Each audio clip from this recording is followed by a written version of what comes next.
everybody, this is the Sliders Review. I'm here today to talk about Black History Month, the month that is a celebration of my people, because I am a black man and everything. And it's about all our accomplishments, all the oppression that we have gone through over like centuries of living in like America and stuff like that. And even till this day, we are still being oppressed. And so I'm here today to talk to you about certain characters or TV shows or episodes that revolve around Black History Month that I personally enjoy.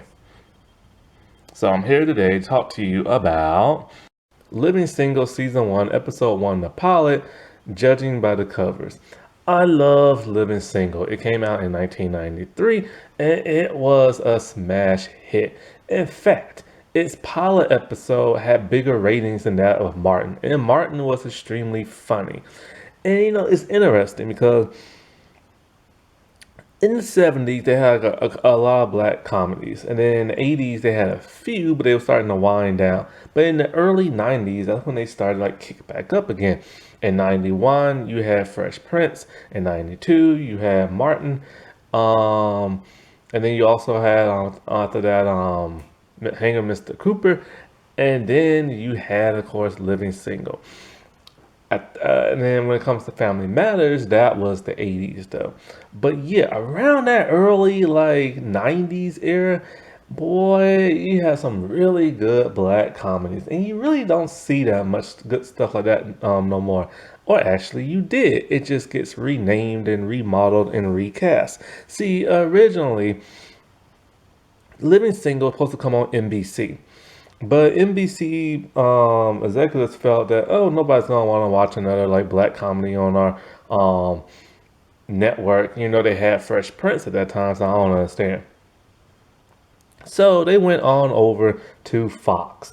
And then when the people at NBC saw that and saw how huge it was and how people of all races watched it, they wanted their own Living Single show. So what happened? They created Friends, a show that was predominantly white with two Jewish actors, or maybe one. I don't know what Courtney is, but I know for a fact it had like two white that I know for sure. No, wait, three white that I know for sure, one Jewish I know for sure, and an Italian. But everybody always says it's a predominantly white cast. Joey, he's not white, and Ross, he's not white. But then when it comes to the guest stars and recurring characters and background people, it was all white, which is weird because it's New York, and you think there'll be people of color and stuff. And so that became a huge smash hit, which competed with Living Single and stuff, which was a big problem for the show as it started to see decline in ratings.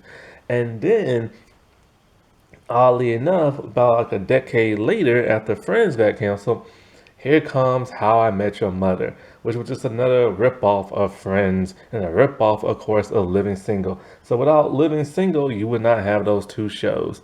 And basically, what is Living Single? It's about a group of four single women. Three of them live in the same place, and their friends are two single guys who live next to them, and they're just going through life living single, and all these wild shenanigans and stuff. It's an adult oriented show. It's not like a family show. It's not a kid drama. It's just a adult sitcom. And so but eventually, just like with Friends, the characters started dating and getting married and stuff. And it's ironic when I rewatched this, I could have sworn they all lived in an apartment. But when you look at them opening the door, it looks like they living in the house. So I don't get that. But oh well. But yeah. So this stars, of course, like Keisha Coles, Queen Latifah, I said Kim Coles. That's the other one. Kim. Oh, I forgot her name. I forget their names. My bad. But their characters' names are Khadijah, Regine, Sinclair, Max, Overton, and Cal. A name like Khadijah, man, like I swear, like you don't hear names like that no more on TV. So that's how you know it's a black show. And this was actually the first time I ever saw Queen Latifah in anything. I know she was a rapper before that and somewhat after that, but she's mostly stayed relative to just acting. Kim Fields, that's the other one. Now I can't pronounce the lady's name who plays Max, and I forget the guys' names. But yeah, this was like one of your go-to shows. It felt more like a drama, but it had all this humor in it and stuff. And it was just hilarious. Kim Coles, she was originally on In Living Color. They had like a role for her. They was gonna like wait for her, stuff like that. She was only in the first season. And after that, of course, she got replaced by the Wayans sisters and stuff. But then, don't you know, here comes a knocking with Living Single because she had a development deal still with Fox, along with Queen Latifah and stuff. Now, the show did change towards like the middle and the end. Like I said, people started dating, they got married. Max is kind of like this headstrong feminist who feels she doesn't need a man, but then she wants a kid in her life. But then she ends up making it with Cal. Her and Cal are frenemies. They are constantly clowning on one another, but then they end up like dating after a while. But then he leaves for London towards season 5. Why? Because the actor, I believe he got fired or he quit. I can't remember which one. Um, but he stood up for himself and the executives didn't like it, so he was out. Then when Overton got like married, he moved in with like Sinclair. But then they had to bring in a new character to fill in for the Cal spot. This was around that time they was doing kind of like a who will he choose type thing. I don't know if viewers got the vote or not. I think we did. I can't remember. But he ended up with Khadijah. I don't remember much about him. That's when the show started to suck. Season 5 is not my fave. Um, I don't even remember what the finale is about, to tell you the truth. And so now the intro is very 90s, very memorable. In the first season, especially in the first couple of episodes, the intro it has more of an extended beat to it. It's a lot longer. And then they shorten it towards like, I think like a couple of episodes within after like the first season or maybe the second, it got like shorter and stuff. But the intro is very, very, very 90s and stuff, and I love it. So, this show, the first episode, we get Khadijah and Sinclair. Sinclair is answering the phone in a Australian accent for some reason. Sinclair is the dipsy, like dopey, like hippie type person. And she's the cousin of Khadijah. Now, in the first season, it's the only season when she has black hair. After that, it's brown. But if you look on her Instagram now, it's brown with purple highlights and stuff like that. She basically looks just the same. Like this woman does not age whatsoever. And so like she's so silly and goofy and stuff. So like Khadijah gets on to her about like, talking like that. Now Khadijah owns her own magazine company called Flavor. And Khadijah is like this very headstrong, a bit on the blunt side, like hilarious type person who doesn't take crap from nobody. And so her roommate Regine comes in. Now Regine, she is very, very posh, very snooty, very stuck up. She's talking about how she met this man and he was eating food out of her cleavage and drinking wine out of her high heels and stuff. Like, that's a lie right there. And she's just talking about how much she like really enjoys this guy and everything. Now the funny thing about Kim Cole when she played Regine, in the pilot is when she has her short hair. After that, she talks about how like she's gonna start like buying wigs, and of course, in every episode after that, she starts wearing wigs. That's like her thing. Now, Kim Fields, man, is funny because like in this episode, she kept looking like she reminded me of Eartha Kitt. The way she talked, the way she moved her face, the way she moved her lips. But she looked like a combination of Eartha Kitt and Marcy Darcy. Married with Children. She just looked that way, like with the hair. She looked like Marcy Darcy in the height. And then in the face, she looked like Eartha Kitt and stuff. Now, if you don't know who Eartha Kitt is, she was the Black Catwoman. And she's also did like a lot of other stuff.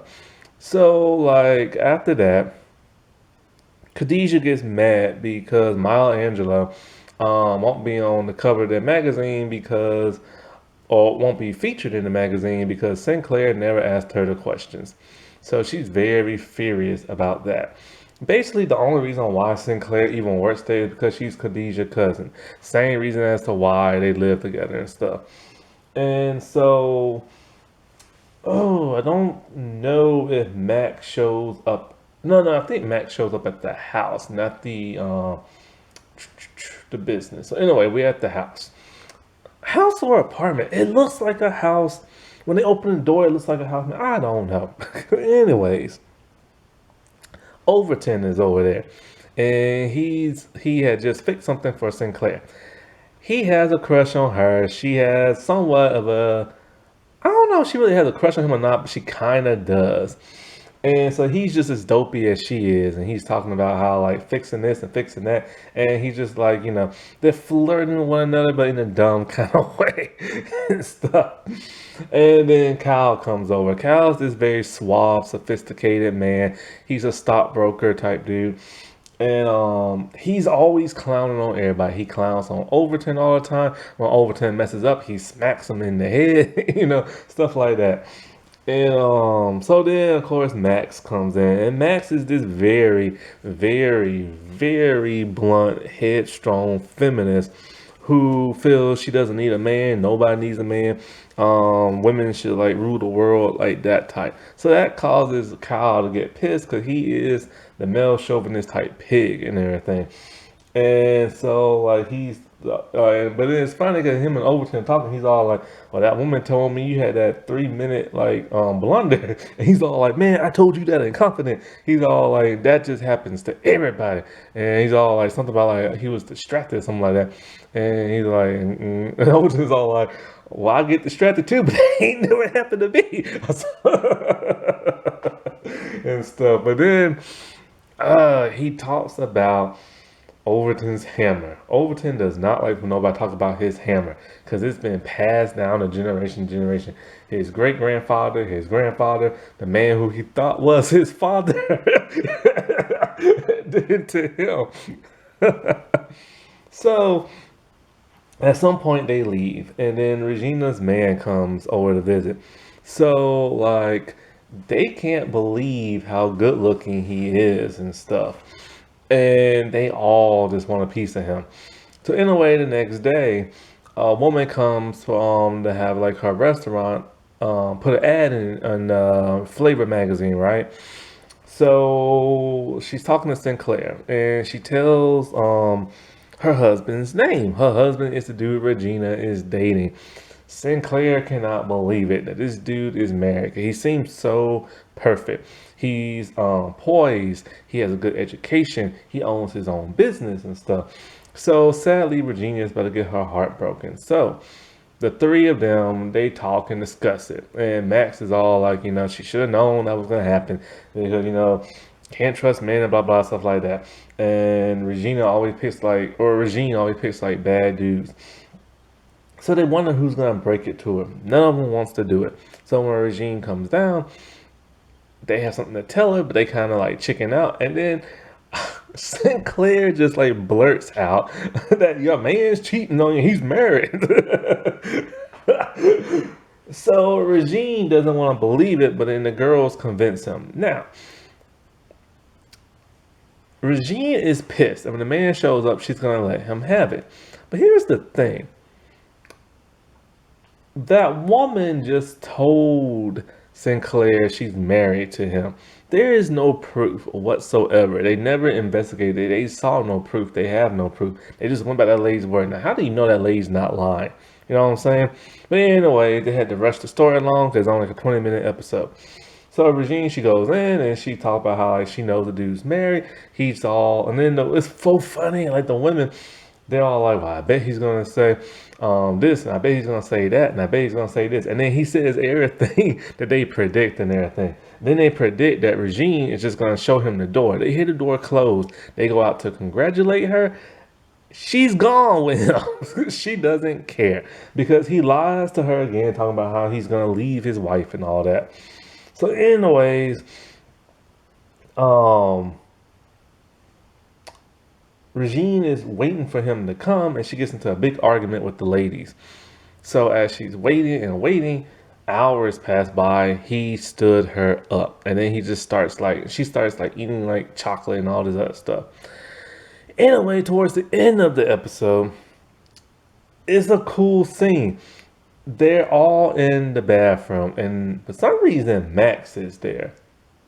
I don't think Max lives with them, but she's there for some reason. Maybe she does live with them. I don't know. Anyway, um, they're all singing "My Girl" and everything, and it's like one of the coolest scenes. That, like I told, like when I rewatched, I was like, "Oh man, I remember this. I remember that. I remember the trailer and everything, and the certain lines. I remember them dancing and singing. It just brought back so many good memories, man. And it's sad you don't see stuff like this no more. It's just, and I miss laugh tracks so much. Happy Black History Month, everybody. I'll talk to you later. Bye.